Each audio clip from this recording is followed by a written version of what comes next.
mad, I'm back. Big mad, he's mad, she's mad, big sad. Ha ha, don't care, stay mad. Ha ha, bitch, I'm laughing cause you big mad. See it in your face, cry, baby, bitch, you big sad. Tell me how I ride it, came home to a big bad. You already know what time it is. Time for another episode of HonesTEA with your boy John. Let's get right into these topics, you guys. My bitch got a number fucking 1. Shout out to Nicki Minaj, everybody. Barbs, we fucking did it. Shout out to Nicki Minaj for breaking another record. Doja Cat and Nicki Minaj are the first ever in Billboard history to have a number 1 song charted on the billboards that are 2 female rappers. Nicki Minaj broke another motherfucking record. A congratulations is in order for you, Nicki Minaj. Bitch is long overdue. I am so happy for you, Nicki Minaj. I cannot express the joy that I have right now. Just to be able to say that my queen got a number 1, that Grammy is next, okay? I thought most of these female rappers who came in the game, who Nicki Minaj always shouted out for elevating her in her career, I thought that they would be like, you know, congratulations, Nicki, you deserve it, or about time, or whatever the case may be. But no, they didn't. The City Girls and Meg Thee Stallion, Ariana Grande, Chris Brown, like, everybody's congratulating her except for the people that you would think would congratulate Nicki Minaj. Not to bring up other bum bitches, but at the end of the day, I feel like Cardi should at least congratulate Nicki Minaj on her number 1. Because every time someone goes number 1 that's a female artist or a female rapper, y'all always look for Nicki Minaj to congratulate somebody. Like when Lizzo went number 1 with Truth Hurts, everybody was like, where Nicki at? Where Nicki at? Where Nicki at? When Cardi went number 1, Nicki Minaj shouted her out. Like, hey, congratulations. All of these female rappers before the end were congratulating Cardi B. They did the same thing with Lizzo. Nicki Minaj has got this number 1 now, and y'all not even doing that. Hey, cause y'all not even congratulating Doja, and it's Doja's song. So like, I don't understand like why y'all still hating to this point. Nicki Minaj, I am so happy for you. Congratulations, baby. You deserve it. You deserve so much more than just this number 1. Let's see if we can keep this at number 1 for another week. If not, let's give it to Beyonce and Meg Thee Stallion because you up next. The next topic that I want to talk about is Ahmuad Arbery. He was only 25 years old. He was out on the street jogging in Georgia, and 2 white men in a pickup truck came and just shot him down. Mind you, this was back in February. So here it is now, May. The video of him getting shot down by these 2 white men had just got released, and these men just got locked up. Gregory and Travis McMichael had just got arrested for this. The father is a cop, a retired cop. Why did it take y'all so long to arrest this man? When y'all seen this footage, y'all seen this man get shot down, somebody just got murdered. Why is it now May and you guys are now putting in an arrest? It's very irritating to know that racism will never die. You think you're better than me because my skin is darker, or you feel like you're better than me because your skin is whiter. I feel like the whole police department should be under investigation, because there's no way that y'all can let a murder come in y'all town in February, and here it is now May, you guys are just now putting in an arrest for it. But the only reason why you're putting in an arrest for it is because it went viral on YouTube, it went viral on Twitter, it went viral on all social media outlets. And now it's raising the question and raising the eyebrow in your city like, okay, what the fuck is going on? And now you want to start putting an arrest in? No, fuck that shit. What irritates me more is knowing that once this person gets killed, he going straight to death duty. Like, that's not fucking fair at all. Y'all have to learn y'all lesson. If you know damn well this person is unarmed and ain't got no weapon on them, but you shoot and you end up killing them, you should be behind bars. And not only should you be behind bars, your pension should be gone. We gotta hit it where it hurts them the most, which is everybody's pocket. There's no way in the world you can get away with murdering somebody and then go straight to your desk for the rest of your life. No, fuck that shit. Your ass should go in prison, and then on top of that, your pension should be lost. There's no way that you should still have your pension, still have your 401k, all this shit up for retirement for what? You just made it easier for yourself to get on retirement because you can't go back out in the field. All of that shit should be taken away, as well as your freedom. You were 25 years old. And no, it's not as young as we're used to hearing, but still, it's another life lost for the wrong reasons, because 2 white men wanted to go hunting and they wanted to hunt down black people. He didn't even do nothing to you. He was over there just jogging. Why does his life need to be taken away? Because you said so? Like, fuck that. The topic that I want to talk about is Trina versus Kaya with this Instagram battle. Kaya really be trying to make herself relevant. Constantly keep Trina's name in your mouth. For what? Let's just be honest, Kaya. You only got 1 hit, and that's My Neck and My Back. You know you was wrong. And Kane Wayne, ho? I ain't even like that song. That's one of Trina's songs.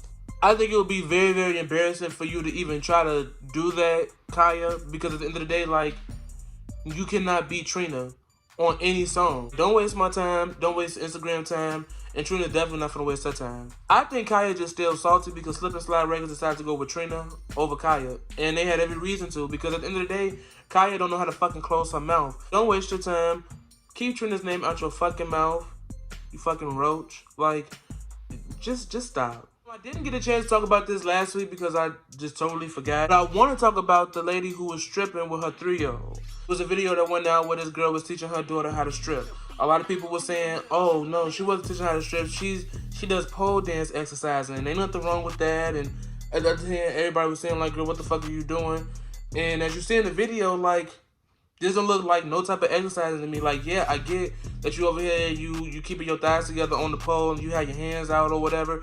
But at the end of the day, that's not no type of exercise you want to teach to no motherfucking 3-year-old. Jumping jacks, push-ups, sit-ups, squats, bench pressing. There's so many exercises in the world. Stripping is not one of them. Bitch, you're stripping. When people say they want to go work out, you're not finna go to no motherfucking stripping pole. Do you hear niggas be like, all right, bro, like, I'm finna go to the club to see some girls exercise. No, we don't do that. Then what irritates me the most is that she don't even know what she fucking doing. You got pedophiles who are literally looking at you and your daughter, exposing this little girl to the world that she don't know nothing about. If that was something that you really want to show your daughter, you didn't need no camera to post it to the world. You could have just kept that shit to yourself. You weren't exercising, you were stripping. I never went to a Planet Fitness or LA Fitness where they have stripping poles for pole exercise. You telling me all of these girls at the strip club are exercising? Bitch, please. Why are you in lingerie? Why is she having a little bathing suit? A lot of people are calling DCFS on you, which I don't think should be that big of a deal. You wasn't pole exercising, bitch. You were stripping. And it looked like you were trying to teach your little daughter how to strip. Now I want to talk about this ignorant bitch smacking her nephew for doing the Savage Challenge. So if you guys are familiar with the Savage Challenge that's on TikTok, everybody's doing it. Little girls, little boys, grown men, grown women. You know, it's just a very, very popular dance right now. This girl was babysitting her nephew. The nephew, and I guess like his little sister, was doing a challenge.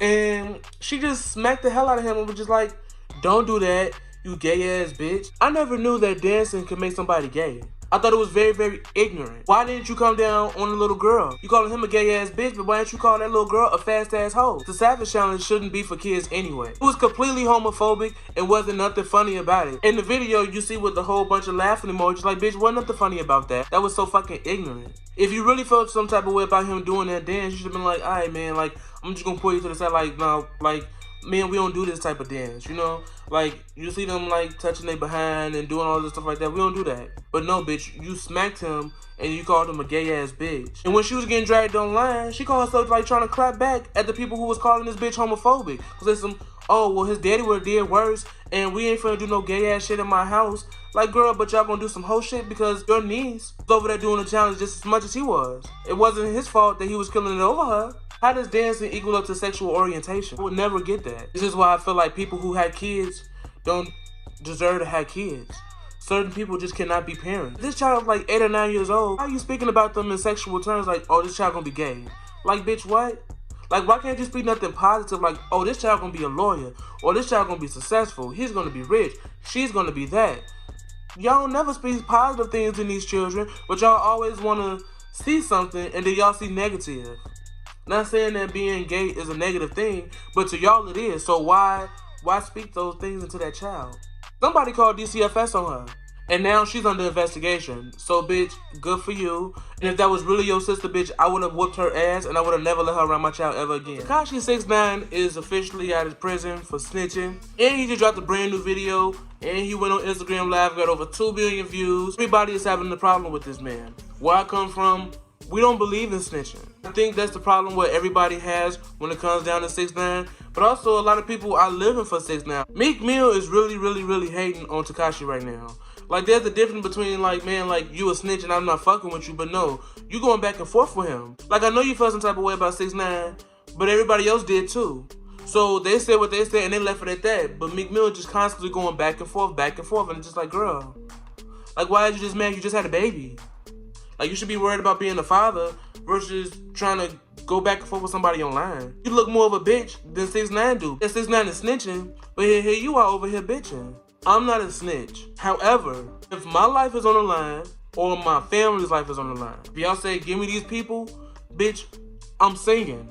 I'm singing all fucking day. You got me fucked up. Cause that's the only reason why I would snitch. I get that we all go by a code. I go by a code. But also, I don't get myself in these type of situations to where I have to actually live by that code and not snitching. I don't think you made a mistake by snitching, but I do feel like you should have just laid low for a while. People are not ready to forgive you yet. And stop making an excuse for snitching because you did what you did and it's over with now. You snitched, you out of jail, so fuck it. The next topic that I gotta talk about is Love and Hip Hop Atlanta. It was a very, very, very short season. I want to talk about Akbar getting her ass beat by light-skinned Keisha, Tokyo, Shekinah, Spice. All of them Love and Hip Hop bitches jumped Akbar. Akbar talk a lot of shit. And from what it looked like, Akbar can't fight either. Akbar was just sitting on the couch, light-skinned Keisha was there, and she didn't even say anything. And Akbar called herself like trying to run up on her. I love light-skinned Keisha. She ain't no bitch. Like, she's small and all, and she was just like, alright, whatever, bitch, this is what you want. This is what's gonna happen.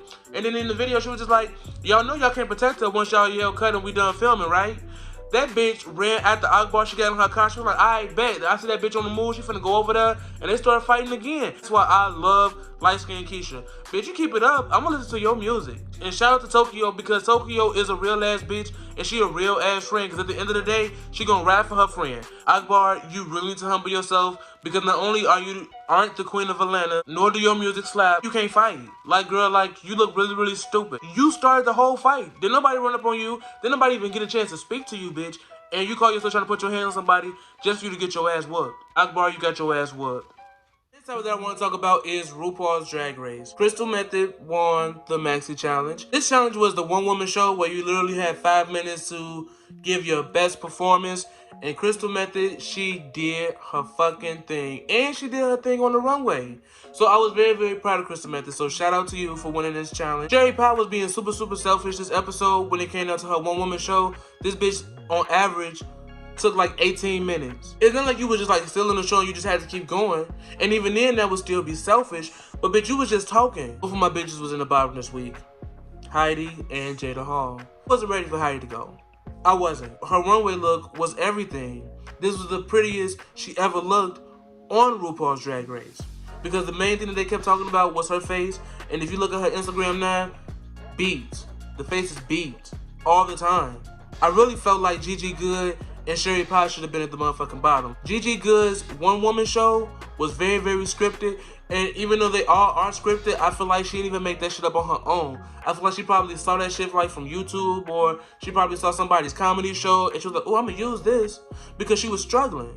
And then I feel like Sherry Pie should have went home because, bitch, you took the longest when the rules are 5 minutes and you took 18 minutes. I think that on its own should have automatically qualified you to be in the bottom, because at the end of the day, you broke the rules and rules should be applied at all times. I love Heidi so much, I did not want to see you go. I really did not want to see you go. But I know this is not going to be the last time I ever see you. Because, bitch, come to Chicago. Once the quarantine been lifted and all of that. Oh, bitch, I'm buying a ticket. If I got to go to Roscoe's and pay that big-ass price just to come see you, I'll definitely come and I have my tip ready, okay? Now I want to talk about the Real Housewives of Atlanta, the reunion. Best part of the reunion was Portia versus Eva. Eva, bitch, you scary as hell. Portia cursed your ass out. She told you to shut the fuck up before she gave you a virtual ass whooping, and you went. Eva has said that PJ looks like Dennis with a bow. What she said was true. At the end of the day, PJ looks definitely like Dennis. But how she said it was the reason why it came off as shady. Because if you would have started being like, oh, that baby's so cute, look just like Dennis with a bow. You know what I'm saying? Then it would have just been taken as that. But no, the way that you said it and how it sounded and knowing that you are just really a shady person is the reason why Portia took off on you. And I'm thinking it's bogus because Portia's the reason why you're on Dish Nation now. Because Portia took a break because she was pregnant. And she recommended you to come in and take her spot. It's bogus for you to sit there and try to dog Portia when Portia put you on to another job for you to actually get a house. Because, bitch, the last 2 seasons you didn't have no house. I also had to give Portia the read of the night because she said Eva's titties were social distancing and them titties look bogus as hell. I know for a fact that them babies didn't suck up all that motherfucking breast milk that you had. Because in them confessions, your titties were perfect. But bitch, them titties now, it's like, ugh. I also gotta say, Kenya had some good reads too. Fuck that bitch though. I don't like the fact that she sat there and she talked about Nene and her kids. Everybody always saying their kids are off limits, right? But yet, she said, oh, well, I'm glad my baby look like Mark, because if you look at any of Nene kids, they look just like her. Nene said that you look like a buffalo. She wasn't talking about Brooklyn. She was talking about you, bitch. You look like a buffalo. And if she's saying that Brooklyn looks like Mark, that's a compliment, bitch. Because Kenya, you not all of that. I also thought it was funny how Eva gonna say some touche all loud as hell, but then when Portia told you to shut the fuck up, bitch, you shut your ass up. I'm not here for Eva no more. I was never here for her boring ass in the first place. This is not your fucking field. Like Nene said, you been on top model for 17 years, and that was the last time you was on top with your cigarette smoking ass. Kenya, you do too much, and I'm not fucking with you. Only for the simple fact of the matter is that you talked about Nene's kids. And then I also don't like how you gonna sit there and call her a white woman, a white man in drag, when her makeup was flawless. Nene actually looked really, really good. Cynthia looked better than all of y'all. Nevertheless, the Real Housewives of Atlanta come back on this Sunday, the reunion part 2, and I can't wait to see what's in store. Like, share, comment, and subscribe below, you guys. Instagram right here, Twitter right here. You guys know what to do. Follow me, I follow back. I'm not bougie. I'll tag you in the next video, yada, yada, yada. Special shout out to Nicki Minaj for getting this #1. Again, bitch, you deserve this. I can't wait to see what you have in store. Shout out to Doja Cat as well. Thank you for trusting Nicki Minaj with this opportunity to be on this song. Also want to give a special shout out to all of my friends and family who support me. I want to give a special shout out to my best friend, Kevin. I also want to give a special shout out to all of you guys who support me. This will be my last episode. I want to have more topics for you guys. I want to start doing new things for this show. So with that being said, this will be the last episode. I'll be back in like 2 weeks because, to be honest, I can't stay away from you guys for too long. I just can't. Like, share, comment, and subscribe, you guys. I will see you guys very, very, very soon.